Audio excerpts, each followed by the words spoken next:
नमस्कार बच्चों, गायत्री विद्या मंदिर के यूट्यूब चैनल में आप सबका स्वागत है।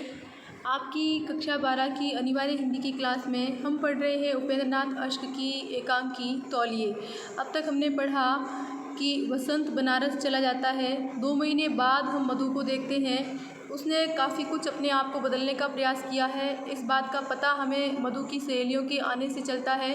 किस प्रकार उनको वो अपने बिस्तर पर बिठाकर चाय पिलाती है, नाश्ता करवाती है, बिना पैर धोए अपनी ही रजाई में अपने बिस्तर पर उनको बैठने के लिए बोलती है।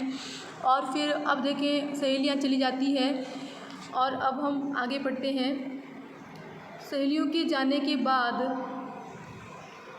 मधु मंगला से मुझे एक प्याला और बना दो मंगला प्याला बनाकर देते हुए पूछती है, ये कौन थी बीबी जी? मधु कहती है, मेरी सहेलियां थी। कॉलेज में हम साथ साथ पढ़ती थी और हॉस्टल में भी साथ साथ रहती थी। कुछ क्षण चुपचाप चाय पीती है, फिर मंगला से पूछती है, मंगला कहती है, जी बीबी जी। मधु, मंगला जरा मेरी ओर देखकर बता तो, क्या मैं सचमुच बदल गई हूँ? मंगला चुप रहती है, कोई उत्तर नहीं देती। मधु जैसे अपने आप से ही कहती है, मेरी सहेलियाँ कहती है मैं बदल गई हूँ, पड़ोसी ने भी यही कहती है। मेरी ओर जरा देखकर बता तो मंगला, क्या मैं वास्तव में बदल चुकी हूँ? यानी मुझे सब कहते हैं कि मैं बदल गई हूँ, सहेलियाँ कहती है, पड़ोसी ने कहती है, ज़रा तू मेरी तरफ देखकर बता कि क्या मैं बदल चुकी हूँ? मंगला, मैं तो 8वां पहर आपके पास रहती हूँ बीबी जी, मैं क्या जानूँ। तो मधु कहती है, अपनी बात को जारी रखते हुए कहती है, मेरी आंखों में देखकर बता मंगला, क्या ये बदल सकी है? इनमें घृणा की झलक तो नहीं? मंगला को बड़ा आश्चर्य होता है मधु की इस बात से। मंगला, घृणा? मधु, मेरे व्यवहार में तकल्लुफ़ और बनावट तो नहीं? मंगला, बनावट, तकल्लुफ़? ऐसा आश्चर्य होता है उसको कि बीबी जी इस प्रकार की बातें क्यों कर रही है। मधु कहती है, तकल्लुफ़, बनावट, नफ़रत, तीनों को मैं अपने दिल से निकाल देना चाहती हूँ। फिर जैसे खुद अपने आप से ही बात करती है, 2 महीने पहले वे इसी बात पर मुझसे लड़कर चले गए थे। मंगला, क्या कह रही हैं बीबी जी आप? बाबूजी तो? मधु बिल्कुल शून्य में देखते हुए, उनका क्रोध अभी तक नहीं उतरा। इन 2 महीनों में उन्होंने मुझे एक पत्र भी नहीं लिखा।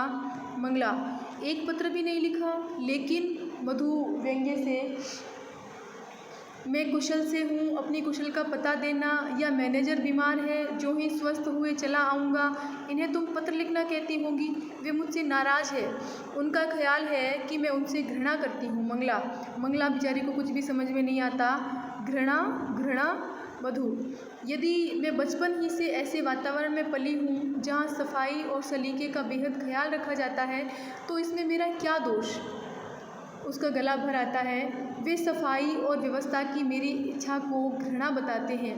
मैं बहुत तेरा प्रयत्न करती हूँ कि मैं बहुत प्रयास करती हूँ कि इस सब सफाई वफाई को छोड़ दूँ, इन तकल्लुफ़ात को तिलांजलि दे दूँ, पर अपने इस प्रयास में कभी कभी मुझे अपने आप से घृणा होने लगती है। फिर लंबी सांस भरकर, बचपन से जो संस्कार मैंने पाए हैं उनसे मुक्ति पाना मेरे लिए उतना आसान नहीं।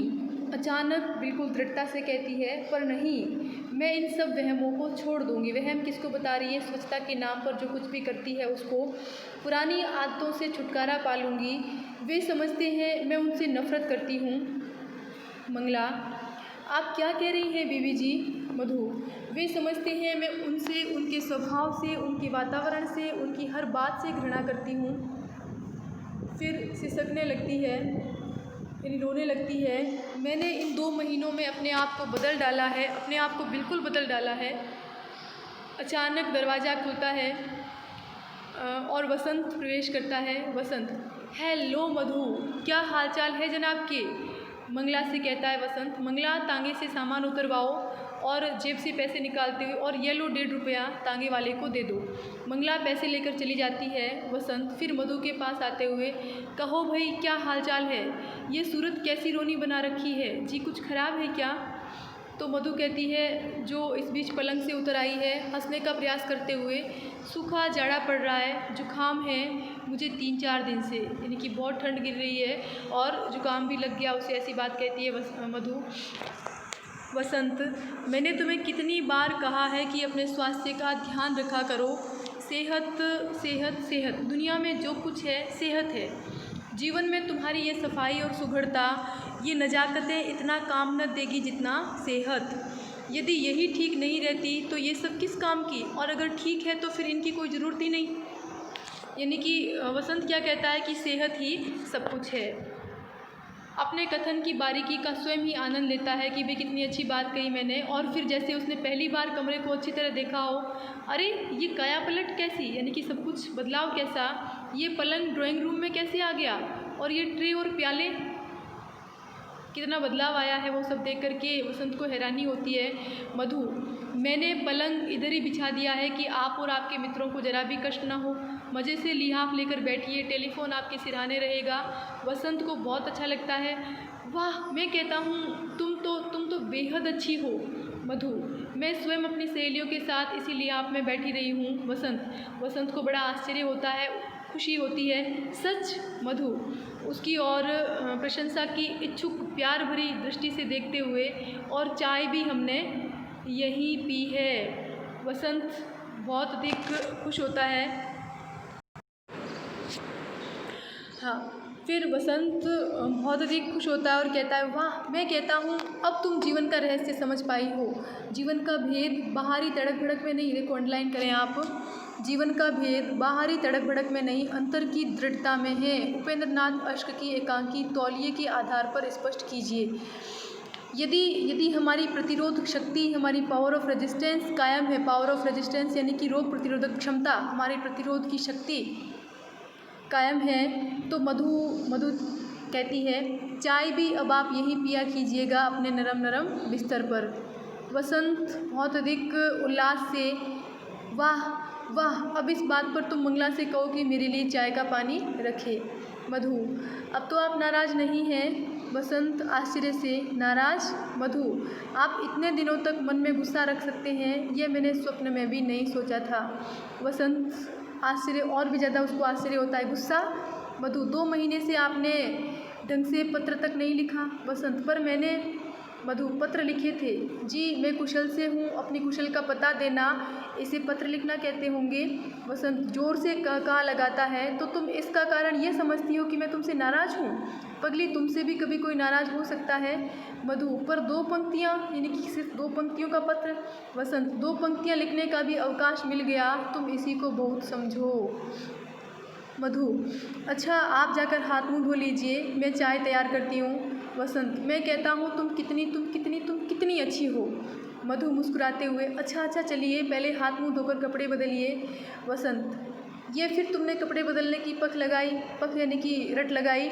मधु, क्यों कपड़े न बदलिएगा, एक रात और एक दिन गाड़ी में सफ़र करके आए हैं, मार्ग की धूल सारे शरीर पर पड़ी हुई है। चलिए जल्दी हाथ मुँह धोकर कपड़े बदलिए, मैं इतने में चाय तैयार करती हूँ। वसंत को स्नान गृह के दरवाजे की ओर धकेल देती है और नौकरानी को आवाज़ देती है, मंगला मंगला। मंगला दूसरे कमरे के दरवाजे से झांकती है। जी बीबी जी, सामान रखवा लिया या नहीं? मंगला, जी बीबी जी। मधु, ये ट्रे और प्यालियाँ उठा, पानी तो चाय का ठंडा हो गया होगा, बाबूजी उधर हाथ मुँह धोने गए हैं, मैं और पानी रखती हूँ, इतने में ये पानी फेंक कर चायदानी और प्यालियाँ अच्छी तरह धो डाल। मंगला ट्रे आदि उठाकर जाती है, एक चमचा गिर जाता है उसके हाथ से, तो मधु कुछ तीखे स्वर में, ये चमचा फिर फर्श पर गिरा दिया तुमने? 20 बार कहा है कि चमचा न गिराया कर, फर्श पर चिपचिप होने लगती है। अब ट्रे बाहर रखकर इस जगह को गीले कपड़े से धो डाल। देखो, यानी कि मधु का स्वभाव फिर से वैसा का वैसा लगने लगा है हमें। वसंत स्नान गृह से, अरे भाई साबुन कहाँ है? मधु, ध्यान से देखिए, वही तख्ती पर पड़ा है। वसंत वहीं से और कहता है, और तौलिया? मधु, हाथ मुँह धो आइए, इधर कमरे में सूखा नया तौलिया लेकर पहुँच लीजिए। मंगला कपड़े का टुकड़ा भिगोकर लाती है और चुपचाप फर्श साफ करने लगती है।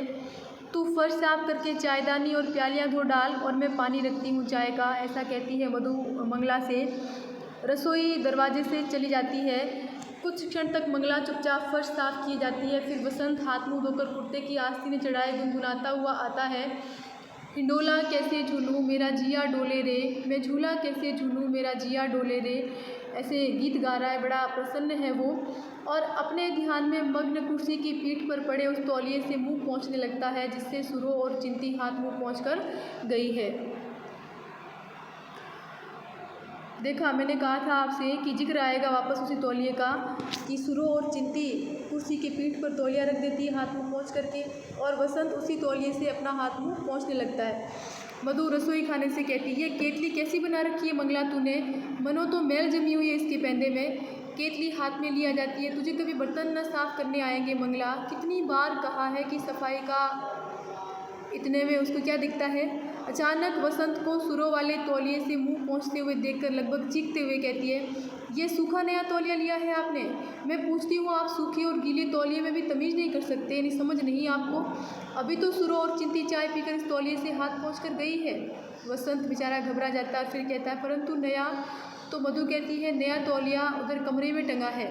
वसंत, ओह ये कमबख्त तौलिए, मुझे ध्यान ही नहीं रहता, वास्तव में दोनों तौलिए साफ़ है मुझे।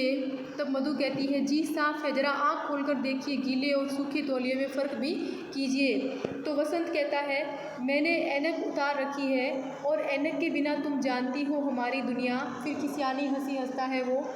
और मधु, जी आपकी दुनिया, जाने आप किस दुनिया में रहते हैं। अब ऐनक नहीं और ऐनक हो तो कौन सा आपको कुछ दिखाई देता है। देखो, वही बात वापस शुरू हो गई है जो जिससे ये एकांकी शुरू हुई थी। मुंह फुलाकर दम से कोंच में धंस जाती है वसंत, ये तुमने फिर मुंह लटका लिया, नाराज़ हो गई हो क्या। मधु व्यंग्य से हंसकर कहती है, नहीं मैं नाराज़ नहीं।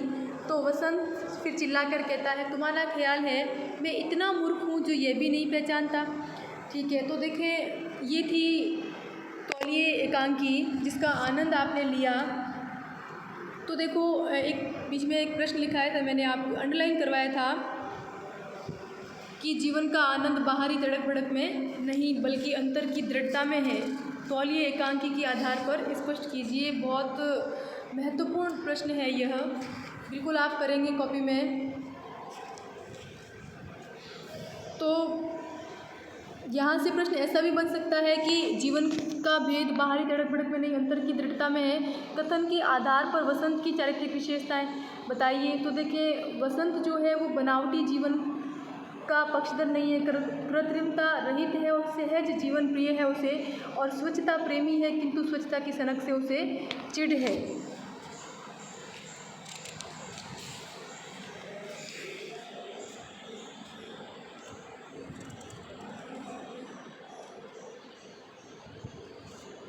देखो, वसंत के चरित्र का इस प्रकार का प्रश्न भी आ सकता है, और सीधा प्रश्न ये भी पूछ सकते हैं 4 नंबर का या 5 नंबर का प्रश्न 3 नंबर का पूछ लिया जाए आपसे कि तौलिए एकांकी के आधार पर वसंत का चरित्र चित्रण कीजिए। तो बिल्कुल आप बिंदुओं में उत्तर लिखेंगे। सबसे पहला बिंदु, यथार्थवादी। वसंत क्या है, यथार्थवादी है।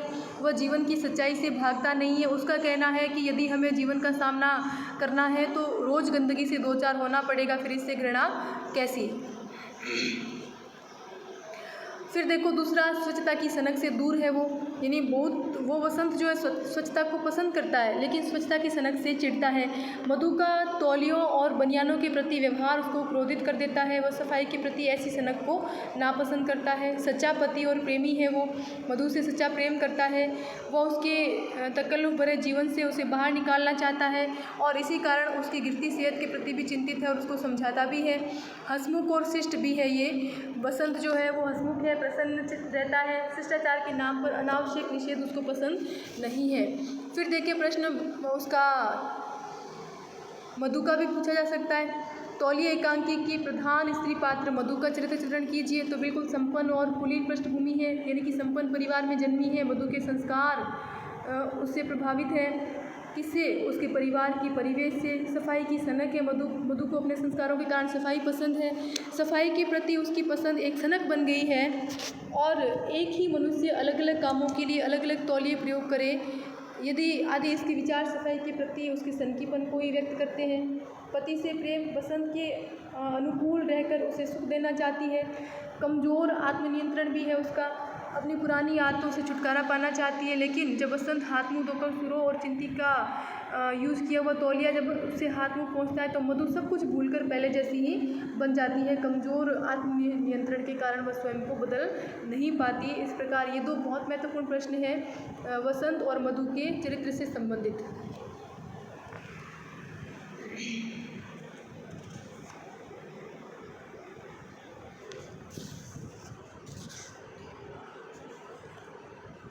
फिर देखें प्रश्न आपके से पाठ परिचय से संबंधित प्रश्न देखें। निबंधात्मक प्रश्न जो है दोनों बहुत महत्वपूर्ण प्रश्न हैं। एक चीज़ अंडरलाइन करवाई थी, तड़क भड़क वाला जीवन। तो देखो यहाँ प्रश्न बनता है कि एकांकी के आधार पर आज की तड़क भड़क और तकल्लुफ़ प्रधान जीवन पर अपने विचार व्यक्त कीजिए। तो तौलिए शीर्षक एकांकी में सफाई की समस्या उठाई गई है। गंदगी को कोई प्यार नहीं करता, सबको सफाई अच्छी लगती है, परंतु समाज के गरीब वर्ग और संपन्न वर्ग के दृष्टिकोण का इस संबंध में भिन्न भिन्न होते हैं। तो इस एकांकी में मधु और वसंत इन दो वर्गों के प्रतिनिधि पात्र है। मधु संपन्न यानी कि पाठ में आया एक शब्द अरिस्टोक्रेट, तो मधु संपन्न है, अरिस्टोक्रेट है, और वसंत निर्धन वर्ग से संबंधित है। आज का मनुष्य बाहरी आचरण को अधिक महत्व देता है।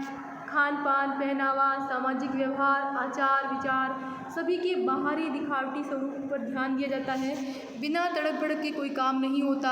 आज के भक्त, पंडित, पुजारी भी शांत एकांत भाव से पूजा नहीं करते।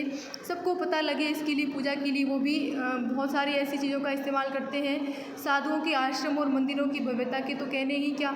आज समाज में सादा जीवन उच्च विचार की विचारधारा नहीं बल्कि शानदार दिखावटी ऐश्वर्यपूर्ण जीवन जीने की भावना को महत्व प्राप्त हो चुका है। मधु और वसंत में किस बात पर वैचारिक मतभेद है, ये पहला निबंधात्मक प्रश्न ये भी आपको करना है। ये कई बार बता चुकी हूँ मैं। मधु और वसंत दोनों पति पत्नी है, प्रेम विवाह किया है। मधु वसंत को और वसंत मधु को खूब चाहते हैं। दोनों में विवाद होता रहता है। मधु ऐसे वातावरण से आई है जहाँ सफाई पर ज़्यादा ध्यान दिया जाता है, साफ़ सुथरा रहने पर जोर देती है। वसंत की आदत है कोई भी तौलिया ले लेता है। वह चाहती है कि वसंत अपना तौलिया और किसी काम के लिए जो निश्चित तौलिया है वही ले, लेकिन मधु इसके विपरीत वसंत क्या करता है, जो भी तौलिया उसे नज़र आता है या हाथ में आता है उसी तौलिए को लेकर के वो इस्तेमाल करने लग जाता है। मधु चाहती है कि वसंत जो है वो सुबह शाम बनियान चेंज करे, पैर धोकर रसोई में उसमें रजाई में घुसे, बिस्तर पर कुछ खाए पिए नहीं। ये सारी चीज़ें जो है वसंत को सफाई पसंद है, लेकिन सफाई को सनक बना लेने से उसे भी चिढ़ है। तो इन बातों को लेकर के मधु और वसंत में कई बार जो है विवाद होने लग जाता है। देखें आप एक प्रश्न लिखें, बहुत महत्वपूर्ण प्रश्न। सहजता एवं सरलता से जीवन जीने में जो खुशी मिलती है वह खुशी बाह्य तड़क भड़क में नहीं, अंडरलाइन करवाया था आपको, बल्कि अंतर की दृढ़ता में है। तौलिए एकांकी के आधार पर स्पष्ट कीजिए। तो बिल्कुल क्या लिखेंगे आप, तौलिए एकांकी में एक परिवार में स्वच्छता को लेकर रहने वाले मतभेदों द्वारा ये संदेश दिया गया है कि कठोर नियमों के साथ जीने में वह सुख और सहजता नहीं आ सकती जो एक लचीली जीवन शैली में हुआ करती है। हर समय आशंका, तनाव, व्यंग्य के बीच रहने वाला व्यक्ति कभी सुखी और निश्चिंत भाव से नहीं जी पाता। बाहरी तड़क भड़क, दिखावा, स्वयं की श्रेष्ठता जीवन का अशांत और अस्वाभाविक बनाए रखती है जीवन को। यदि व्यक्ति मन से दृढ़ होता है तो उसे बाहरी दिखावे की आवश्यकता नहीं होती। मधु और वसंत के बीच चलने वाली कटुता स्वच्छता के बाहरी दिखावे के कारण ही उनके दाम्पत्य जीवन को असहज बनाए रखती है, जीवन में रिश्तों की प्रगाढ़ता को खत्म कर देती है। तो इस प्रकार सहजता और सरलता से जीवन जीने में जो खुशी मिलती है वो खुशी बाहरी तड़क भड़क में नहीं बल्कि अंतर की दृढ़ता में है। तो ये प्रश्न आप बिल्कुल सारे कर लेंगे। आपको जो लिखा है एक प्रश्न और लिखें आप, तुम्हारे ऐसे वातावरण में पले हुए सब लोगों की नफासत में नफ़रत की भावना काम करती है, कथन में निहित भाव को स्पष्ट कीजिए। तो देखिए ये कथन किसका है, वसंत का है ये कथन, कि वसंत ने ये कहकर मधु को बताया है कि वह एक संपन्न परिवार में जन्मी है और संपन्न लोगों में स्वयं को दूसरों से श्रेष्ठ मानने की एक स्वाभाविक भावना होती है। वे निर्धन निर्बल लोगों को अपने से छोटे मानकर उनसे घृणा करते हैं। उनकी श्रेष्ठता या कुलीनता दूसरों के साथ घृणा पर ही जीवित रहती है। एक प्रश्न आप और लिखें, मुझे गंदगी से घृणा नहीं है किंतु मैं गंदगी पसंद नहीं करता। बड़ा नाजुक सा फ़र्क है। वह नाजुक सा फ़र्क क्या है? तो देखो, गंदगी से घृणा न करना और गंदगी पसंद न करना, इन दोनों बातों में फ़र्क है। जीवन में कदम कदम पर गंदगी का सामना होता है। गंदे वातावरण में और गंदे लोगों के साथ रहना और काम करना पड़ता है। गंदगी से घृणा करने से काम नहीं चलता, परंतु इसका मतलब गंदगी को पसंद करना भी नहीं है। तो इस प्रकार जो प्रश्न आपको लिखाए हैं वो सारे प्रश्न आप करेंगे बहुत सुंदर लिखावट के साथ। इसी के साथ आज का वीडियो हम यही समाप्त करते हैं। धन्यवाद।